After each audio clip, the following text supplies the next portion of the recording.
Kenya's Jepkosgei and Saied Lemma of Ethiopia produced dominant performances to win the women's and men's race in the London Marathon on Sunday.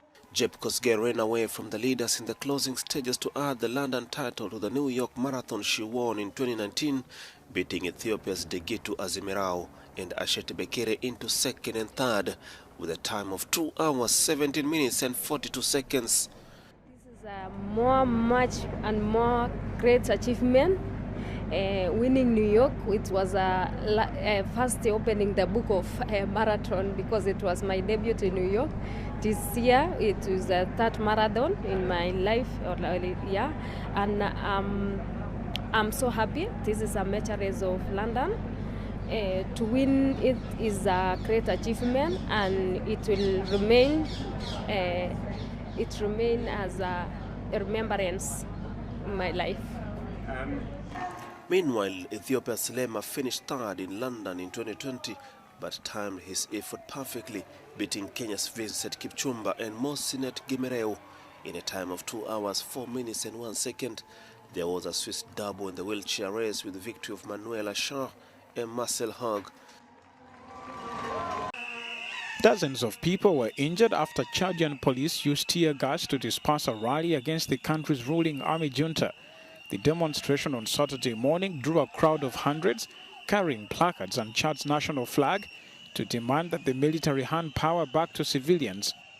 The policeman got out his weapon, his tear gas grenade, and he shot at my head and chest. Then I collapsed, and I saw I was surrounded all around me by other injured people. A few minutes afterwards, I realized I'd taken a hit to my chest. The procession was attacked by security forces despite organizers seeking permission from the authorities. They came to shoot us like dogs. So now I say from now on, if they don't want us to do anything, we will go ahead and do it. Because now we're more determined than ever to go to the end of what we started.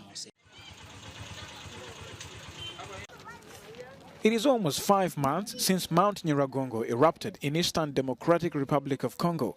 Debris now sits where homes and crop gardens used to stand.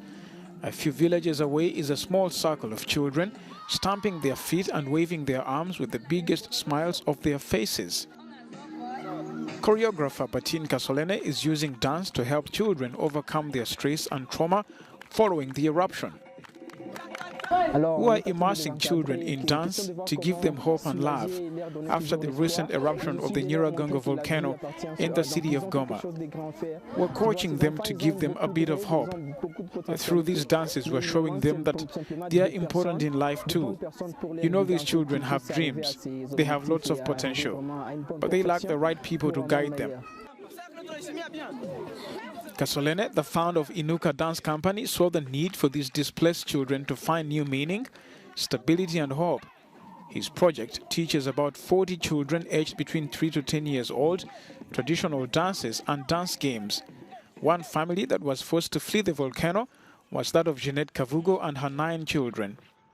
She sent 3 of them to the dance school. We're part of the displaced families and people. And as you can see, the children do not study. The children do not do anything. So when we saw this dance workshop, we were obliged to send the children there so that they will also learn something. But in any case, among us displaced people, we see that this is a good thing that we're teaching our children these games, because maybe in the future this could produce a result. Maybe they could even build a school for these kids. Dance is allowing these children to feel like children again. According to the UN, around 30 people were killed while 3,500 others lost their homes. Access to safe water and sanitation was also affected, leading to fears of an outbreak of waterborne diseases such as cholera. President Saied protested a decision by France to cut visas allocated to Tunisians in a phone call with his counterpart Emmanuel Macron on Saturday.